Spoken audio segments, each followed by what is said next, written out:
Fala turma, bom dia a todo mundo. Hoje segunda-feira e muita gente me pedindo para gravar um vídeo sobre os juros, né? Que subiram novamente e chegaram ao vergonhoso patamar de 15% ao ano. E vamos lá, várias coisas que eu queria falar sobre isso. Primeiro sobre esse número, sobre essa taxa, 15% ao ano. Para as pessoas terem uma referência do quão alto é isso, se você investir o seu dinheiro nessa taxa de 15% ao ano, em 5 anos, sem fazer nada, sem gastar uma gota de suor, você dobra o seu dinheiro. Em 10 anos, você multiplica por 4 o seu dinheiro. Em 20 anos, você multiplica por 16 o seu dinheiro. Ou seja, sem você ter nenhum tipo de risco, sem você gastar esforço físico ou mental, sem você ter que lidar com nenhuma burocracia, você consegue multiplicar por várias vezes o seu dinheiro.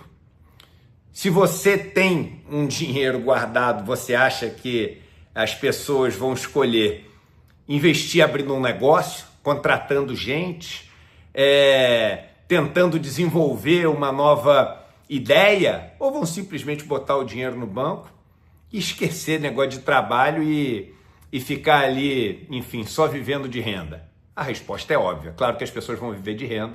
Isso é uma das coisas que mais atrasa o nosso país. Mas uma coisa que vocês não estão se perguntando é o seguinte: calma aí, Eduardo, se o dinheiro dobra, multiplica por 4, multiplica por 16, de onde está vindo esse dinheiro? Pois é, isso é a dívida pública, que aumenta como uma bola de neve e acaba sequestrando todo o orçamento brasileiro. Hoje, mais ou menos metade do orçamento brasileiro vai para pagar juros e amortização da nossa dívida. E aí é óbvio, não sobra nada para saúde, educação, para investimento em infraestrutura, etc. Sobra, mas sobra muito pouco para um país do tamanho do Brasil. No Brasil é isso aí, a galera naquele sufoco para aprovar 1 bilhão para lá e 1 bilhão para cá, um país que tem um PIB de muitos trilhões, né? Por quê? Porque a maior parte do orçamento brasileiro é sequestrada pelos juros da dívida. Então esse é o primeiro ponto que é importante falar. Segundo ponto que é importante falar, muita gente fala assim, pô, mas vem cá, agora que é o Galípolo, você não critica, né? Você não fala mal. E vamos já começar tirando aqui o elefante da sala. O Galípolo é meu amigo. É meu amigo e eu gosto pra caramba do Gabriel Galípolo, tá?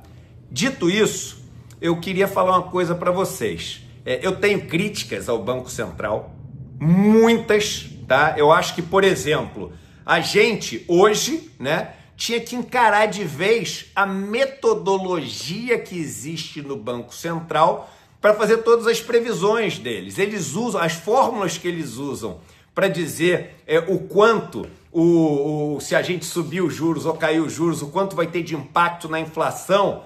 Gente, esse negócio, é óbvio que esse negócio está absolutamente ultrapassado. As equações, as correlações, todas essas mudaram absurdamente. Basta dizer que no Roberto Campos Neto, o cara fazia a previsão de que se os juros fossem para tanto, a inflação ia para 30%, para 20%. E obviamente nunca foi para os números onde ele falava. E nos relatórios de inflação ele errava todas. E errava por muito.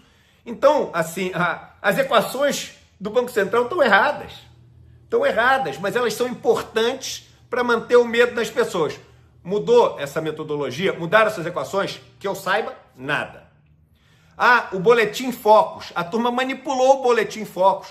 O mercado, os bancos manipularam. Um crime, uma vergonha, com a ajuda da mídia. Mudou a regra do negócio do Boletim Focus? Que eu saiba, nada. Então, assim, tem um monte de críticas que valem a pena fazer e coisas que valem a pena a gente pressionar. Mas uma coisa muito importante a gente dizer, e ninguém tem coragem de falar isso, e eu vou falar isso aqui. Vamos lá.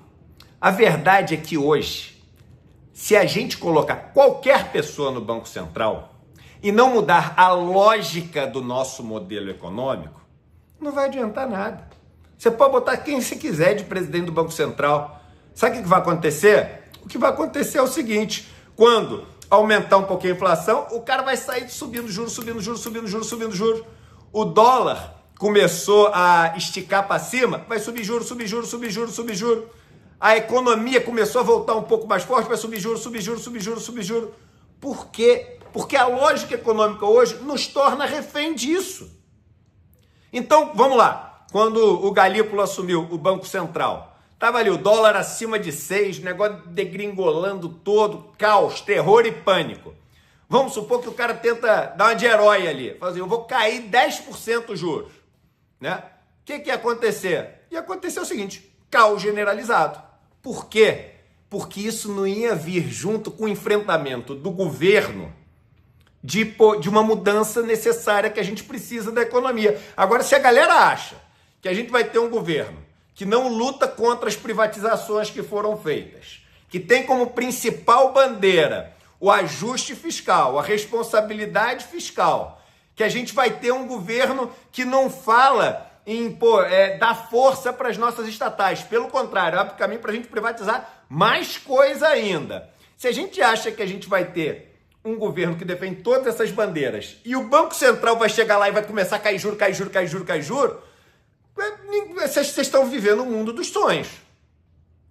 Por isso que eu acho que a gente tem que começar a falar as coisas assim que ninguém tem coragem de falar na esquerda. Então, por exemplo, eu, Eduardo, e está aqui o relatório, eu vou botar para vocês aqui do lado da tela, eu, Eduardo, acredito que a gente tinha que lutar por um sistema financeiro que não estivesse na mão da iniciativa privada. É isso mesmo. O mercado financeiro, ele tinha que ser estatizado. Ah, Eduardo, aí você enlouqueceu. Deixa eu te contar uma coisa. Sabe quanto existe de investimento das pessoas depositado nos bancos? Tá aqui o número. 7,3 trilhões de reais. 7,3 trilhões de reais. Você sabe quem decide para onde vão esses 7,3 trilhões de reais? Os bancos. Os bancos. Se a gente tivesse um sistema financeiro que fosse do Estado, ao invés de ser desses 4 bancos que são donos desse dinheiro, da escolha de para onde vai esse dinheiro, você teria 7,3 trilhões de reais para direcionar para onde você quer. Agora, você acha que os principais bancos direcionam isso para a agricultura familiar ou para o fazendeiro amigo? Você acha que esses bancos cobram uma taxa de emprestar, ali uma taxa de empréstimo maior para os amigos donos das construtoras, das grandes fazendas, ou do cara que é trabalhador, do cara que está ferrado?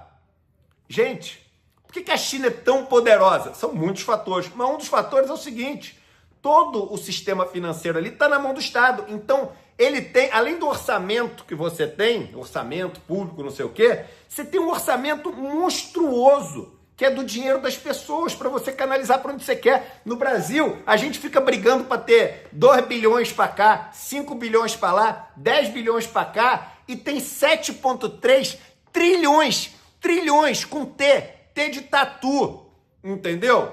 Trilhões de reais que os bancos decidem para onde vão. Vocês acham que esses caras têm pouco ou muito mais poder que um governo? Tem muito mais poder. Escolhe, faz o que quiser. Agora, ninguém tem coragem de falar isso. Pô, o Eduardo é comunista. O Eduardo quer fazer estatizar os bancos. Esse Eduardo é maluco. Sou maluco, então. Então, eu sou maluco. Outra coisa que eu acho importante é a gente falar. Pô, a gente se colocou numa armadilha onde a gente tem que viver dentro dessa inflação de 3%, senão o mundo vai acabar. Aí o que acontece? Isso é a garantia para o rico ganhar 15% nos juros e ter 3% de inflação. Isso é a garantia. Agora, para o pobre, ele não consegue aplicar o dinheiro dele a 15% de juros. Ele está pegando dinheiro emprestado a 15%, a 30%, a 50%, a 1000%. Tem 1000% de taxa de juros no Brasil. Quem disse que se a inflação fosse 5%, eu vou até falar aqui, 10% ao ano, isso não poderia ser melhor. Eu não sei, mas não se discute.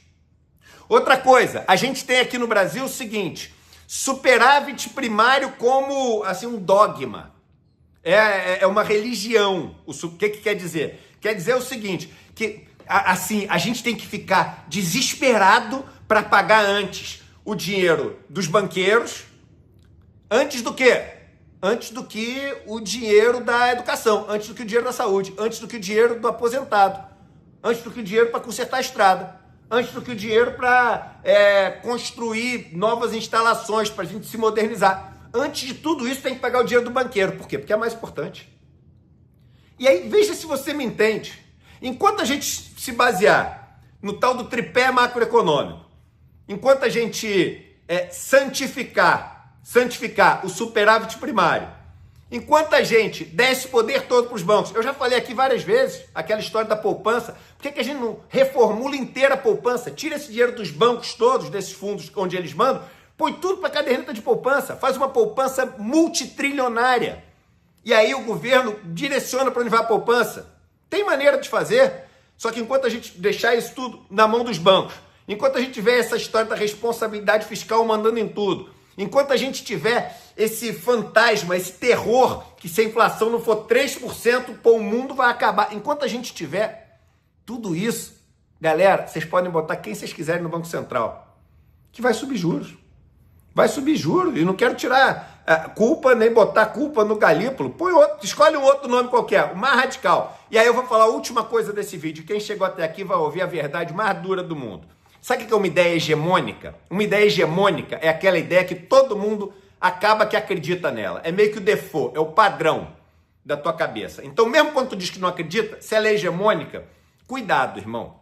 Cuidado que pode ser que tu acredite. E eu vou te falar, o neoliberalismo, ele é hoje hegemônico, e é no Brasil. Então, a maioria dos economistas de esquerda fala, grita, é contra isso, é contra aquilo, não sei o quê, mas no final das contas, o cara acredita. Ele não acredita no que ele fala. Ele acha que no final tem que subir juro mesmo.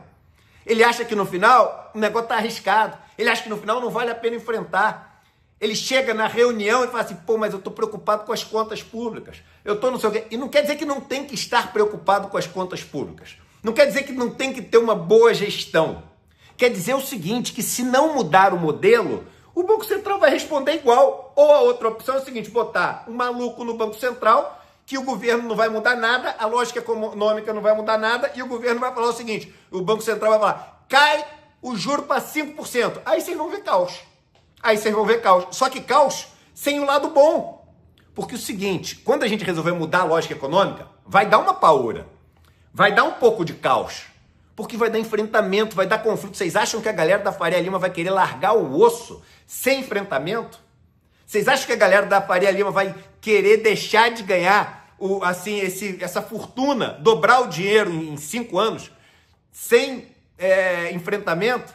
E assim, não cai nessa historinha da Faria Lima, que é o seguinte, nossa, nós também não gostamos de juros altos, porque atrapalha os nossos negócios. Se você for ver o return on equity, né, que é o retorno sobre o patrimônio dos bancos, é tudo abaixo de 15%, que é altíssimo, né, que é altíssimo. Tu acha que o cara prefere confusão, burocracia, risco, imposto, para ganhar um dinheiro que ele ganha sem fazer nada? Se tu acredita nesse papinho do cara da Faria Lima, tu tá vivendo em outro planeta. Em outro planeta. É claro que o cara prefere o 15% sem ter que fazer nada. Então grava isso na cabeça. A gente pode botar a culpa inteira em quem sentar na cadeira do Banco Central e tem que cobrar. Comecei fazendo críticas a coisas que eu acho que o Banco Central tinha que se mover para fazer, que não fez ainda. Mas a gente pode botar toda essa culpa. Se a gente se mantiver nessa lógica neoliberal que a gente vive hoje, não vamos nos enganar. A lógica econômica, não só desse governo, a lógica econômica que prevalece sobre a qual a gente vive, é uma lógica econômica de mercado, de direita. Nem é social-democrata. Não é social-democrata. É de direita. Enquanto não mudar essa lógica, a gente só vai ficar reclamando que o juro está subindo e ele vai continuar subindo. E a gente, cada hora, vai arranjar uma pessoa para ficar braba. Tem que ficar braba com a lógica econômica e tem que ter coragem para enfrentar ela. E aí, quem vai ter coragem? Sonho da maioria dos economistas de esquerda é ser elogiado pela Faria Lima. Pronto, falei. Agora que venham os xingamentos, mas é a verdade.